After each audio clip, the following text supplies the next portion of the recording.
Why did Kuma go to Foosha village, Luffy's hometown? After rereading every chapter where we can see interactions between Kuma and Luffy, I believe I have an answer for that question, and it starts in Thriller Bark, chapter 484. Most likely, Kuma and Ivankov are Dragon's closest and most trusted friends. Despite the fact that Ivankov joined Dragon before Kuma, he still did not know that Dragon had a son. On the other hand, Kuma knew about Luffy. And what's more interesting is the fact that he knew about Luffy's whole crew. It's not surprising that he knew Zoro and Sanji, maybe even Frankie, because he is a cyborg as well, but he even recognized Usopp. I am sure Oda intended to show us this because other villains or characters don't name Straw Hats or their opponents like that. And the most interesting part is this. Kuma knew every Straw Hat, but he was not sure if he was talking to Rayleigh, the right-hand man of the Pirate King. At Sabaody, Kuma literally saved the Straw Hat pirates and later stayed and protected their ship, the Thousand Sunny, for 2 years. When Frankie found him, Kuma was barely alive, but the ship had no scratches.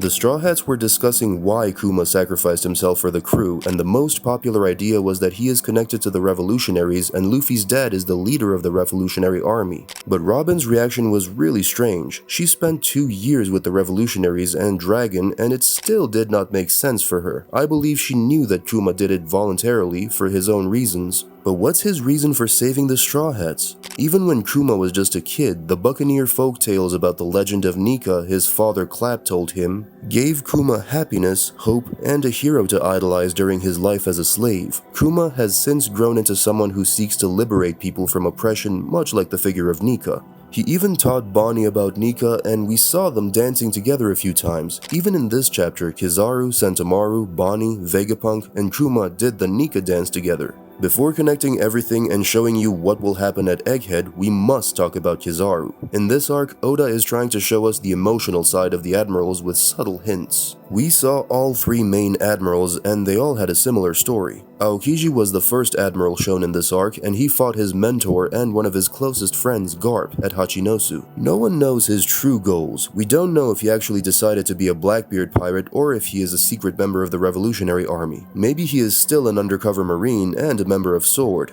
None of this matters right now. The truth is that he has a goal or some kind of belief, and he was ready to fight his friend for it. In chapter 1088, when Kuzan and the Blackbeard pirates defeated Garp, we saw Kuzan's face, and that expression perfectly described the situation he was in. The same story is happening with Kizaru right now, but unlike Kuzan, who already had some emotional scenes while saving Robin and Saul, this is the first time we see Kizaru's emotional side. In the Vivracard databook, it was confirmed that he prefers to follow orders because he does not have to care much about what he does. A few chapters ago, he even mentioned that he is just a corporate slave, but it does not mean that he is heartless or does not have friends. In fact, his only close friends shown so far are Vegapunk and Sentomaru. In this chapter, we saw that he spent 6 months with Kuma and Bonnie as well. He fought and defeated Sentomaru. It was a fast-paced, sad fight. I am sure the anime will make it even more emotional. Later, he destroyed Vegaforce 01, humanity's giant robot of dreams, and he knows how valuable the robot was to Vegapunk, but he had to do it because the Straw Hats could escape otherwise. Later, he faced Bonnie. While talking to her, it seems like Kizaru hopes that at least Bonnie would be on his side. At least someone would approve his actions.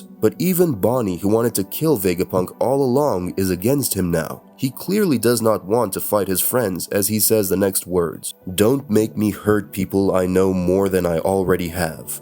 Then he kicks Bonnie with his lightest kick and appears behind Vegapunk. Again, he mentions that this mission is tough for him too, and does not want to drag it on too long. So in 2 chapters, he fought Sentomaru, Bonnie, destroyed Vegapunk's dream giant, and then he was trying to kill Vegapunk. Even if all of them survive, Kizaru already lost all of his close friends. It's like the words Akainu said toward Kuma can be directed to Kizaru as well. You are just a puppet now, who has lost everything. Now let's talk about other hints. Borsalino's favorite food is miso ramen, and Sentomaru's favorite food is onigiri. Before their fight, both Kizaru and Sentomaru ate their favorite foods, and I don't think Oda would draw something like that for nothing. I think it may foreshadow Kizaru's change or death. It's a known fact that Oda loves to play with numbers, words, and colors. The colors of the 3 original admirals are red, blue, and yellow. Primary colors. Aokiji left, Akainu became the fleet admiral, and we were introduced to 2 new admirals, Fujitora and Green Bull. Their main colors are purple and green. Those two are the secondary colors. The third one is orange. After the time skip, we had Fishman Island and Punk Hazard. Fujitora was revealed in the third arc, Dressrosa. Then we had the Zhao arc and the Whole Cake Island arc. Green Bull was revealed in the third arc as well, Wano. Now we are at Egghead. And I believe Kizaru's yellow will be replaced by the secondary color orange, and a new admiral will be revealed. Kizaru seems to have a lot of self-worth issues, and I believe it is because he does not understand what his purpose is. He is actively trying to find out just what it is that he wants. In a world filled with dreamers, he is a man with no dreams. He says that he doesn't have to care much about what he does, but we know that that is not true. When Rayleigh stopped him from catching the Straw Hats, Kizaru got so angry he captured 500 pirates. Doesn't seem like a completely carefree man to me. So a carefree man who gets angry when he doesn't get what he wants? Kizaru is usually pretty eager to head into battle. He even wanted to fight with Kaido and Big Mom. I was always curious about why this supposedly carefree man would want to be eager to fight and accomplish his goals when in actuality, if he really is that carefree, he should have been more like Aokiji in a sense. In chapter 1090, Kizaru said something very interesting. I can't ignore a man determined to fight for his duty. I will not betray my ideals. It really seems like he respects people who fight for something that they believe in, which is surprising considering the fact that, he's Kizaru. Why does Kizaru respect such people? Because they are the complete opposites of him. I believe Kizaru really desires to fight such people because he wants to understand just what they fight for, what their sense of justice is, what their purpose is, how far they will go for their dreams. When Kizaru witnessed Luffy's Gear 5 form for the first time, he was both excited and surprised. In the current chapter, we see Kizaru in Nika's pose, indicating that Kuma must have shared the legend with him. While we can't definitively say if Kizaru believed in this legend, he observed that Kuma held on to hope regardless of any situation.